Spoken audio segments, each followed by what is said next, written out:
الحمد لله صلوا على النبي صلى الله عليه وعلى آله وأصحابه وسلم. أعوذ بالله من الشيطان الرجيم. بسم الله الرحمن الرحيم. الحمد لله رب العالمين الرحمن الرحيم مالك يوم الدين. إياك نعبد وإياك نستعين. اهدنا الصراط المستقيم صراط الذين أنعمت عليهم غير المغضوب عليهم ولا الضالين آمين. اللهم صل على سيدنا محمد الفاتح لما أغلق والخاتم لما سبق ناصر الحق بالحق والهادي إلى صراطك المستقيم وعلى آله حق قدره ومقداره العظيم. سبحان ربك رب العزة عما يصفون وسلام على المرسلين والحمد لله رب العالمين. الحمد لله. إن شاء الله تعالى zamu ci gaba da karanta wannan littafi namu mai albarka wanda yake mana bayani akan sha'anin maulidin Annabi Muhammadu sallallahu alaihi wasallama mai suna Ad-Durrusani. Zamu dora kan karatunmu na jiya. Yau muna 8 ga watan 4 kenan ko?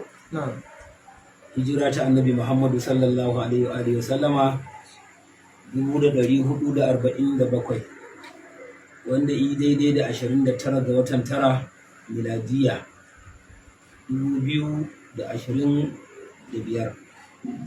Muna roƙon Allah tabaraka wa ta'ala ya ƙara mana san Annabi Muhammadu sallallahu alaihi wa sallama. To jiya mun kwana gunda muke bayani kan ƙauna ta Annabi Muhammadu sallallahu alaihi wa sallama. Idan san Annabi bai fi komai a gurin ka baka da imani, ko kuma waɗansu malamai suka ce imani bai cika ba. Duk da ayi halin dai ana magana ta launin imanin mutum. Ko da kana son Annabi Muhammadu sallallahu alaihi wa sallama, sai ya zamo yanzu akwai wani abu wanda kake ganin sanda kake masa ya kai na Annabi Muhammadu ko ya bi, wannan baka da imani. Allah ya kiyaye mu da wannan musiba. Anan muka kwana wato faɗin Annabi Muhammadu sallallahu alaihi wa sallama, wallazi nafsi biyadihi la yu'minu ahadukum hatta akuna ahabba ilaihi min waladihi wa walidihi wan nasi ajma'ina.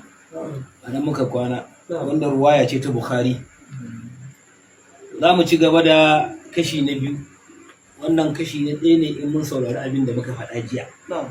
Yau za mu tashi asani, bayani na biyu akan maulidi na Annabi Muhammadu sallallahu alaihi wasallama, wanda malaman da wuri suka yi bayani a kai. Bayanin waɗannan malamai kuma shine bayani abin karɓa, abin a rika aiki da shi. Wani dan bai aiki da shi ba, wannan ganin damarsa ne kawai. Sauran ibadu masu ya ga dama yi, wanda mu muna ganin duk ibadar da babu ƙaunar manzon Allah a cikin ta aikin banza ce. Saboda haka muka riƙe maulidi da ƙarfin gaske, wanda maganar mai magana ko sukar mai suka ne ta ƙara mana ƙarfi. Saboda haka malam yace na biyu, innana la naqumu bil ihtifali bi maulidil madhkuri ala kayfiyatil ma'huda.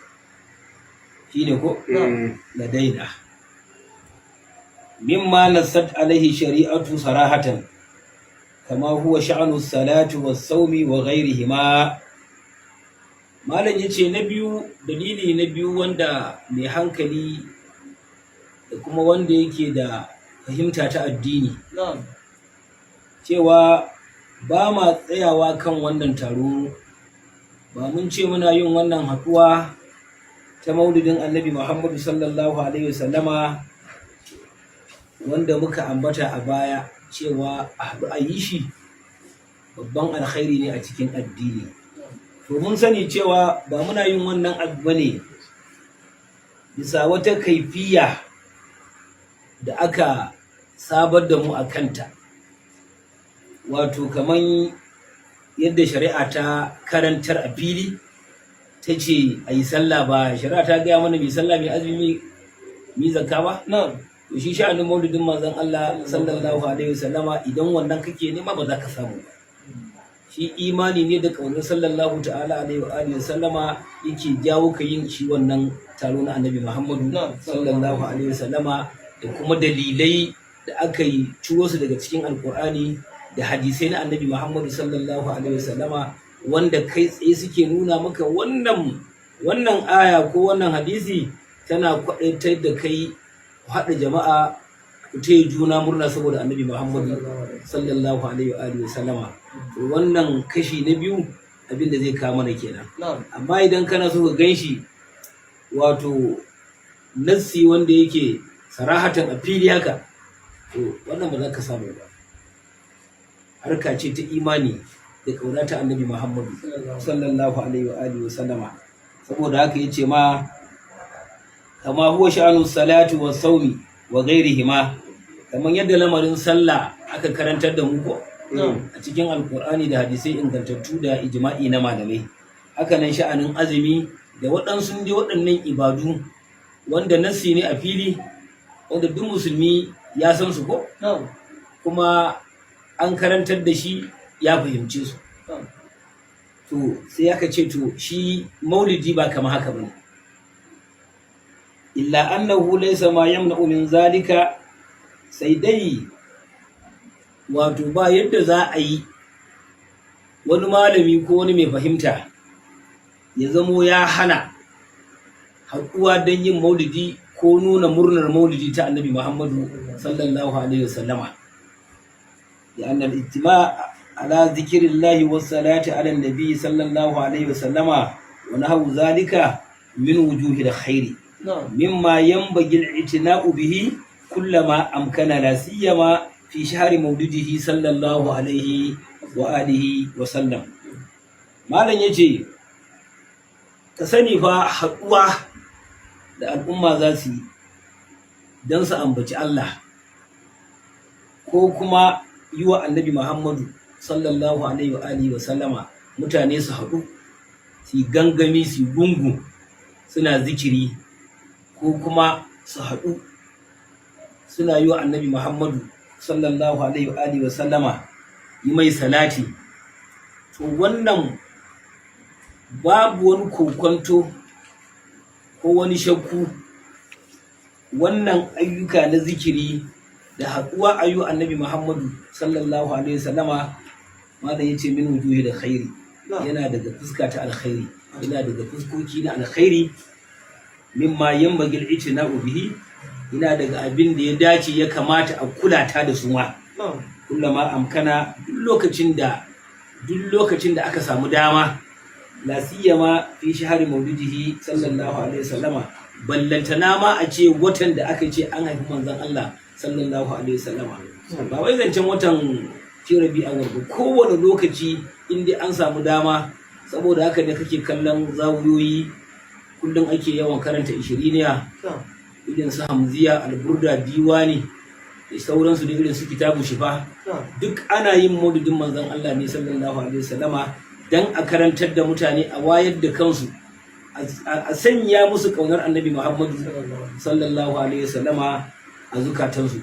To ballantanawa kuma idan aka ce wani wata ne wanda ake ce masa Rabi'ul Awwal ya kama, a watan aka haifi annabi Muhammadu sallallahu alaihi wasallama, ashe wani wata ne wanda musulmi ya kamata su himmatu iya himma don su ga wannan wata ya zamo wata daban daga cikin watanni.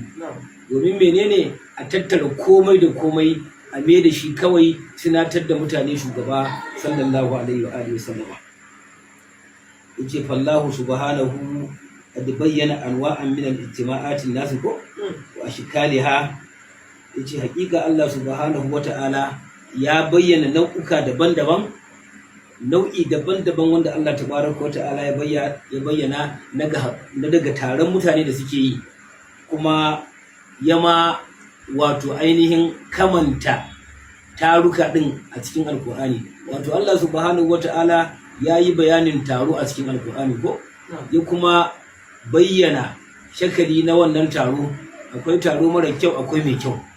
Akwai taron da shari'a ta yarda da shi, wanda kuma ba sai an baka wai kaifiye da ake yin sa ba, kamar shi maulidi ko zaman zikiri ko waɗansu abubuwa dai na nau'in ibada da mutum za su yi ko zaman karatun alkur'ani a ce ma ga yadda ake yin sa. A'a, duk yadda iyu ne ka samu dama, in za ka yi kayanka a kwance ma an baka dama, in za ka kalli gabar ko kudu ko arewa ko arewa, duk yadda ka ga dama, wata ibada ce wanda ba ta da kaifiya.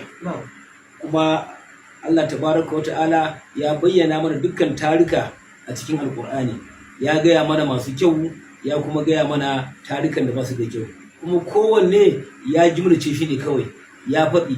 Annabi sallallahu alaihi wa sallama shine zai mana bayanin wannan taro don mu gane mai kyau ne ko mara kyau. Sai ya ce hamadaha min hama wa faƙar shari'ata. Allah tabaraka wa ta'ala daga cikin taruka akwai abin da Allah iya ba, saboda taron ya dace da shari'a. Asalin taron ba shi da kaifiya ko kaɗan cikin Qur'ani ko hadisi, amma da aka yi sai aka ga ya ba da ma'anoni, taron ya ba da ma'anoni na alkhairi, kamar shi kansa maulidi din gaba ɗinsa. Wa min al-ijtima'ul maulidi, yana daga cikin abin da Allah iya ba irin haɗuwa da aka yi don murnar haifuwar Annabi Muhammadu sallallahu alaihi wasallama, li'annahu min al-ma'rufi, domin yin maulidin Annabi Muhammadu sallallahu alaihi wasallama yana daga abin da ake ce masa ma'ruf.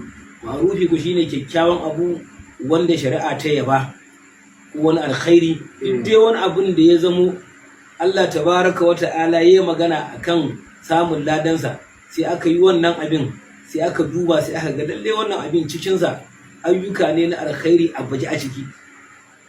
To shi maulidi yana daga cikin irin taruka wadda wannan aya da za mu karanta ta yi bayaninsa a fili, kuma maluma suka yi ta istinbadin su suka gano lallai maulidin Annabi Muhammadu sallallahu alaihi wa sallama samamme ne cikin wannan aya. Wace aya ce cikin alkur'ani? Sai ya ce kama fi qaulihi ta'ala, kamar yadda ya tabbata cikin faɗin Allah tabaraka wa ta'ala a cikin alkur'ani. Allah yana cewa la khayra fi kaseerin min najwahum illa man amara bi sadaqatin aw ma'rufin aw islahin bainan nas wa man yaf'al dhalika ibtigha'a mardatillahi fa sawfa nu'tihi ajran azima. Faɗin Allah tabaraka wa ta'ala ya faɗa cikin wannan aya mai albarka. Allah ya ce la khayra fi kaseerin min najwahum, babu wani alkhairi cikin yawan taruka da mutane suke yi. Duk taron da za mu yi kowane iri ne, wannan aya ta ce maka wannan taro fa Allah ya hana. To kamar a tambayi ayar Qur'anin ne, dukkan taro kenan gaba ɗaya yanzu kar a yi? Sai ka ce a'a, illa man amara bi sadaqati, sai dai haɗuwa da aka yi dan umarni a yi sadaka. To kaga wannan haɗuwa tun daga mutum uku har su kai mutum miliyan, sai aka ce haɗuwa ce, amma waccan haɗuwa an haɗu ne dan a tunatar da mutane ko a kwaɗaitar da su muhimmancin sadaka ko zakka ko taimako. To wannan irin taro Allah iya san sa. Wancan la khayra fi kaseerin min najwahum, yanzu banda wannan haɗuwar. Me yasa aka fita ita daga cikin wancan tsari da Allah ya ce duk taro bai da alkhairi? To banda haɗuwar da aka yi dan ai sadaka ko ai taimako, ko me aka yi a gurin Allah ya karɓi wannan haɗuwa, Allah kuma zai ba da lada a kai. Ba tsaya nan ba, wanda ko da ita kaɗai aka tsaya an samu maulidi, tunda mai aiki a gurin ciyarwa ne da sadaka da sauransu ko, to a ma bari wannan maganar sadaka ce. To amma kalma ta gaba da Allah tabaraka wa ta'ala ya kawo, da ya ce au ma'arufin, ko wata haɗuwa da aka yi ta alkhairi, haɗuwa mai kyau wanda Ƙur'ani iya beta, Annabi iya ba. To sai mu duba mu ga menene a cikin maulidi, sai mu ga dukkan ma'arufi da ake nema yana ciki. Akwai addu'a, karanta alkur'ani, faɗin sira ta manzon Allah sallallahu alaihi wasallam, tarihinsa, wanda wannan wani rukuni ne mai girman gaske mai ƙara imani. Sannan yabansa da nau'i daban-daban na ibadu, akwai ciyarwa, akwai shayarwa, akwai sanya farin ciki a zukatan mutane. Wannan duk gurin maulidi ya haɗa. Akwai yawan yi wa annabi salati a gurin, kowace kalma aka ambace zaka ji an ce sallallahu alaihi wasallama. To banda gurin maulidi ba gurin da aka samu wani guri farfajiya wanda salatin manzon Allah sallallahu alaihi wasallama yake yawaita a wajen. Kai tun daga kafa rumfunan da za a yi maulidi ake wanda masallaci dan daga an zo an ce ai ana maulidi ne to duk mai imani zaka ce sallallahu alaihi wasallama haka ake ba wani guri da Allah ya albarkace shi da yawan yi wa salati a gurin kamar haɗuwa ta maulidin manzon Allah sallallahu alaihi wasallama. Saboda haka kalma ta au ma'arufin ita ta kawo maulidin annabi Muhammadu sallallahu alaihi wasallama. In ku shi wanda ke kin maulidi ya ga maulidi ba ma'arufi bane, shikenan sai ya rike fahimtar sa ya ci gaba da rike ta yadda ya fahimce ta. Amma mu ƴan maulidi da malaman mu da ƴaƴan mu da kannan mu da duk wanda yake da intisabi zuwa gare mu ya san maulidi ma'arufi ne, kuma ana samun lada a wajen, ladan da bai da iyaka. Dan ƙarshen aya za a gaya maka ladan bai da iyaka girma. Sai aka ce to bayan wannan haɗuwa ta ma'arufi wanda mun samu yanzu maulidi ƙarara a cikin wannan aya, mutum ya yadda bai yadda ba dolansa dai bai sai ya kawo wani abu daban ba, wato na munkaranci a wato wajen maulidi. Wajen maulidi guri ne tsaftatacce wanda ake haɗa maza magidanta da yara ƙanana, ake ware wa mata gurinsu. In kaga wajen wani maulidi an kawo munkari to shi mai maulidin ne ya kawo, ba wai maulidin bane ba kuma yan maulidi bane, shi ya ga dama ya kawo wannan. Kamar yadda baka san maulidi shi ma zai iya kawo abin da maulidi ba so kuma a gurin. Kai baka san maulidin gaba daya, shi kuma ya kawo wani abu wanda maulidi baya san sa. Amma ba za ka yi kudin goro ka ce yan maulidi ba, in kai wannan kai zalunci. Saboda haka maulidin annabi sallallahu alaihi wasallama abu ne tsaftatacce yadda annabin yake tasgarau, to haka nan wajen maulidi yake, babu wani guri mai tsaftar maulidi. Saboda haka ne ake gyaggyara shi, ake inganta shi, ake fesa turare a gurin, saboda gu ne mai daraja, za a ambace mai daraja a gurin. Sai aka ce kuma au islahin bainan nasi, ko kuma wannan haɗuwa an haɗu ne kawai don a gyara tsakanin mutane. Wannan haɗuwa Allah ya ce yana santa. To Allah tabaraka wa ta'ala da kansa ya ambaci lada irin wanda zai bayar, kuma ya siffanta irin waɗannan mutane idan fa suka yi wannan taro nasu, ko na sadakan ne ko marufin ne ko gyara tsakanin mutane ne, sai ya zama ko ta bukata, to Allah baya san wani abu. Saboda haka yace wa man yaf'al zalika ibtiga'a mardatillahi, wanda ya aikata irin waɗannan abubuwa da shi maulidi kansa da abin da ya kama da su, duka ya aikata su ne don neman yardar Allah. Kaga wannan sifa ce ta dan maulidi. Duk dan maulidi yana yin maulidi dan Allah ne. Ba wani dan maulidi da yake yi ko don a yabe shi ko don a bashi kuɗi, kuɗin sai yake kashewa. Duk mai maulidi tara kuɗi yake tun ma kafin maulidi. In kaga wani ya kawo, wani ne mai ra'ayi irin nasa, iya san shi ma samu lada, ko da ba zai a gidansa ba, to ga dan wannan abin ni ma a ƙara. Wannan ku dama ɗabi'u mutanen kirki ne, ɗabi'u ne wato na bayan Allah wanda suke neman shiga aljanna da kowane hali. Sai Allah ya ce duk wanda suka aikata wannan abubuwa saboda Allah, fa sawfa utihi ajran azima, inji Allah. Da sanne za mu bashi lada mai girman gaske, inji Allah tabaraka wa ta'ala. To kaga wannan Allah subhanahu wa ta'ala shi ya faɗa da kansa, kuma aya ce ta alqur'ani, wannan ba hadisi ba, balle ka ce bai inganta ko wani abu. Qur'ani ne shi ya kawo wannan bayani cewa maulidin nan da ake dai ma'rufi ne. Maluma kuma suka istinbadi suka tabbatar duk abin da ake a wajen maulidi dai alkhairi ne, kamar yadda muka karanta jiya fadin Allah tabaraka wa ta'ala waf'alul khaira la'allakum tuflihuna, ko aka ce ku aikata alkhairi ku samu aljanna. To wajen maulidi mun rasa menene ba alheri ba a gurin, menene mutane suka damu da sai sun hana. To ko da yake wani malami ya bayani gamsasshe Allah saka mai da alkhairi, yace duk mai kin maulidi ba jinin ne haka, daga can waɗancan kabilan nan da suka yi gaba da manzon Allah sallallahu alaihi wasallama, ba sai na gaya muku sunan su ba, wanda su tun bayyanar annabi Muhammadu suke gaba da shi, kuma kabila ce mai zaman kanta a cikin Larabawa. To in kai jinin waɗannan mutane ne zai wahala ka su maulidi, saboda su kullun yakan manzon Allah suke yi tun iya raye har ya wafati, har ya bar wato duk wani abu wanda ya shafe shi ana gaba da shi. Abubuwa ne suka kasa fitar da su, domin hatta kiran sallah sun ta kokarin ya za a fitar da sunansa a cikin tahiyya ma sun ta kokari a fitar. Komai da ka sani na musulunci, na rantse ma da Allah sun yi kokari akan sai an fitar da wannan abin, bai yi ba. To mutumin da yake kokari ya fitar da sunan manzon Allah a cikin sha'anin sallah, ya zai so maulidi? ai ba zai so ba. Saboda haka duk wanda kaga baya son maulidi wancan jini ne, kar ma ka damu, kar ka sha wahala, ba zai gyaru ba. Duk abin da za ka kawo masa na nasi ba zai kula ba. Ina fatan an gane. Saboda haka Allah tabaraka wa ta'ala ya ƙara gaya mana wata aya a cikin alkur'ani wanda ita ma a cikinta dukkan maulidinka sai ka yadda wannan aya tana bayani kan maulidin manzon Allah sallallahu alaihi wasallama. Wace aya ce? Yace faɗin Allah tabaraka wa ta'ala, ya ayyuhan nasu. Kaga nan an kira kowa da kowa ne, ba ce ayyuhal ladina amanu ba.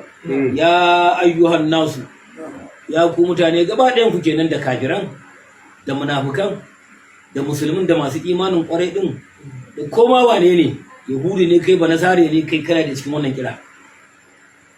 Me ake so a gaya mana? Aka ce kadija akum mau'izatun, ko hakika wani irin wa'azi ya zo muku, shine qur'ani, min rabbikum, daga wajen ubangijin ku. Wannan manzo ya zo, wannan wa'azi ma daga wajen Allah ne. Shifa'u lima fi sudur, abin da ke cikin wannan littafi da aka aiko na wannan shari'a waraka ce cikin zukata, amma na masu imani ba. Duk abin da ke cikin zuciyarka Qur'ani zai warkar maka da shi, zai bayyana maka komai, sai dai in baka Qur'ani ba. Wa hudan wa rahmatun lil mu'minina, shiriya ce, rahama ce ga mu'minai. Shi manzon Allah sallallahu alaihi wa sallama rahama ce ga mu'minai, kuma bin littafin sa wannan shiriya ne. Bayan Allah tabaraka wa ta'ala ya gabatar da wannan bayani, sai ya ce kul ka ƙara gaya wa duniya gaba ɗaya. Kaga nan ba ce maka masu imani ba ko mutane gaba ɗaya, ko an ce kul bi fadlillahi. Ana fahimta? Kul bi fadlillahi wa bi rahmatihi, ka gaya wa duniya saboda wata falala. Kaga ba ma'rufa ba komai, bi fadlillahi kawai, saboda wata irin falala ta Allah da ya bamu, wa bi rahmatihi, saboda rahamarsa da ya bari shine manzon Allah sallallahu alaihi wa sallama. Sai ce fa bi zalika, saboda wannan abin da ne muku na cewa ga wata falala, in ma kace Qur'ani ne, in ma kace musulunci ne, dai oho, amma dai cewa wa bi rahmatihi din nan ittifaqan din malaman duniya da manzon Allah ake, saboda falala wanda waɗansu malamai sun hada ma gaba daya. Ita falalan ma shine, rahamar ma shine. To me Allah ya ce yake bukata a wannan abin da ya mana? Sai ya ce fa bi zalika falyafrahu, saboda wannan abin da ne muku, ji Allah, ku farin ciki, ai murna, a ji daɗi. Domin yake a gurin maulidi murna ne da jin daɗi, da karanta sirar manzon Allah sallallahu alaihi wa sallama, da ciyarwa da shayarwa. Daga malam mutane sun haɗu, fuskar kowa tana kyalli, suna jin daɗi saboda ana ambaton masoyi sallallahu alaihi wa sallama. To kaji Allah ya ce ai farin ciki. Kuma Allah tabaraka wa ta'ala sai ya ƙara bayyana wannan haɗuwa saboda rahmar Allah din nan, yace huwa khairun mimma yajma'una, shine fa mafi alkhairin duk haɗuwar da ake, duk wani taro ko ma menene bai kai mutane su zauna dan manzon Allah sallallahu alaihi wasallama ba. Wannan ko mutane sun yadda, ba su yadda ba, ka fahimci ayar ba ka fahimce ta ba, wannan ganin damar ka ne kuma. Amma mu mun fahimta, malaman mu Allah saka musu da alkhairi, sun fahimta, sun gane, kuma sun ganar da mu. Sai ya ce fannabiyu sallallahu alaihi wasallam rahmatullahi lana, yace kaga manzon Allah sallallahu alaihi wasallam rahama ne gare mu. Ba kai bala ta kakama hakan ba zai yi ba. Wallahu subhanahu wata'ala ya qulu fi mukammin tanzil, Allah yana faɗa da kansa a cikin alkur'ani, wa ma arsalnaka illa rahmatan lil alamin. Allah ya ce ba mu aiko ka ba sai dan ka zama rahama ga duk halitta gaba daya. Inji Allah ba aiko manzon Allah ba sallallahu alaihi wasallam sai dan ya zama rahama ce ga talikai duka. Duk abin da aka ce ma taliki, abin halitta gaba ɗaya kenan. Allah kaɗai shine ba cikin talikai, domin shi ya talikai. To annabi Muhammadu sallallahu alaihi wa alihi wasallama rahama ce ga duk abin da Allah ya halitta. Kuma kowanne ya samu wannan rahama, hatta Jibrilu alaihi salamu shi ma ce ban aminta da azaba ta Allah ba sai da aka maka wayin Qur'ani, sai in samu sunana muqayin samma aminin. Da tabbatar ni amintacce ne kuma abin yada ne, saboda haka na tabbatar cewa lalle na aminta da azaba ta Allah tabaraka wa ta'ala. Ina ganin zamu kwane ko sauran minti biyar. To saboda haka sai ya ce al-ittifalu bi maulidin nabi sallallahu alaihi wasallam matsalubun shar'an da qa'idatul ma'qudati min hadith Abdullah bin Mas'ud radiyallahu anhu. Yace ai taruwar maulidin manzon Allah sallallahu alaihi wasallama a haɗu a yi gangami a zaga gari a zo a zauna a yi maulidi ita wani abu ne wanda shari'a ma ta ba mu shi ba wai nema kun ba a shar'ance ne ko na abin yake yi kuma saboda wata ka'ida da muka karba muka rika daga hadisin Abdullahi bin Mas'ud. Wane ne Abdullahi bin Mas'ud? Babban sahabin da malami ko? Shine akwai wata abu da maluma suka karba daga abin da shi yake karantarwa a makarantarsa. Domin yana daga cikin malamai na sahabbai wanda suka bude makarantu. Ka san ba kowane sahabi bane ai malami ko? To su iya suna cikin malamai na sahabbai. Wanda yake mawquf wannan hadisi ma mawqufi ne wato ma'ana shi ya rawaito shi ya san shi kenan ko?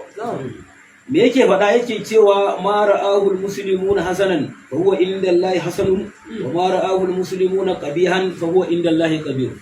Kaji abin da yace duk abin da musulmi suka ga wani abu ne mai kyau kawai to wajen Allah ma mai kyau ne kawai. In dai musulmi kansu ya haɗu suka ce abu kanan fa ya dace sun gani a Qur'ani sun karanta a hadisi kawai sai ga ya dace da wata aya ko kuma zai kawo musu ci gaba ko zai taimaki addinin su to gurin Allah wannan abu ne mai kyau kawai abinda sai ganshi kuma mummuna gurin Allah ma mummuna ne saboda haka maulidi an ga abu ne mai kyan gaske mai kawo imani mai ƙara imani mai haɗa kan mutane mai gyara mutane saboda haka maulidi abu ne mai kyau ko wani hadisi ka ɗauka tunda sahabi ne yake faɗa idan kuma ka fidda maulidi daga cikin abu mai kyau shi ba hasanan bane to shikenan sai kai mana bayani amma dai kaji malamai sun rike wannan hadisi da karfin gaske suka ce ko don wannan hadisi ya kamata a ta tare maulidi ba a bukatar sai wani malami ma ya faɗa da ya faɗa da kai faɗa ganin damarsa iya wannan bayani na Abdullahi bin Mas'ud ma ra'ahul muslimuna hasanan wa huwa inda Allahi hasanun wa ma ra'ahul muslimuna qabihan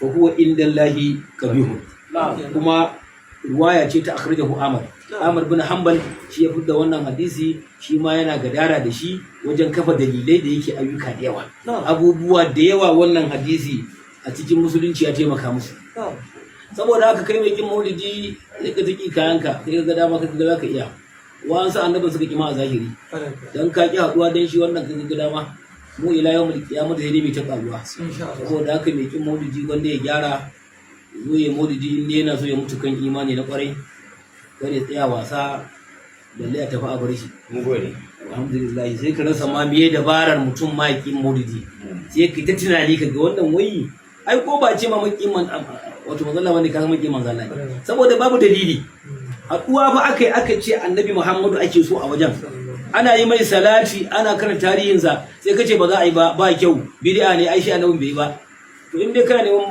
marar hankali a duniya ka samu wannan ka gama dan rashin hankali ne shirme ne hauka ce wallahi tallahi ba musulunci bane baya ma daga tsarin musulunci saboda haka muna fatan mu da Allah ya taimake mu da kunnin fashin mu kan maulidin Annabi Muhammad sallallahu alaihi wasallama ba mu da abun gadara kamar maulidi Allah ka taimake mu ya gafarta mana zunuban mu duka ƙara mana san Annabi Muhammad sallallahu alaihi wasallama da mutanen gidansa ina ganin wala Allah in mu ƙara karatu ɗaya biyu ina ganin za mu sako wataƙila ya kai muku ko to yake ne sai a ta yi fatan dai Allah ya taimake mu rabbana taqabbal minna innaka antas samiul du'a Allahumma salli wa sallim ala sayyidina Muhammad al-fatih al-khatimi wa ala alihi qadarihi wa miqdarihi al-azim subhana rabbika rabbil izzati amma yasifuna wa salamun ala al-mursalin walhamdulillahi rabbil alamin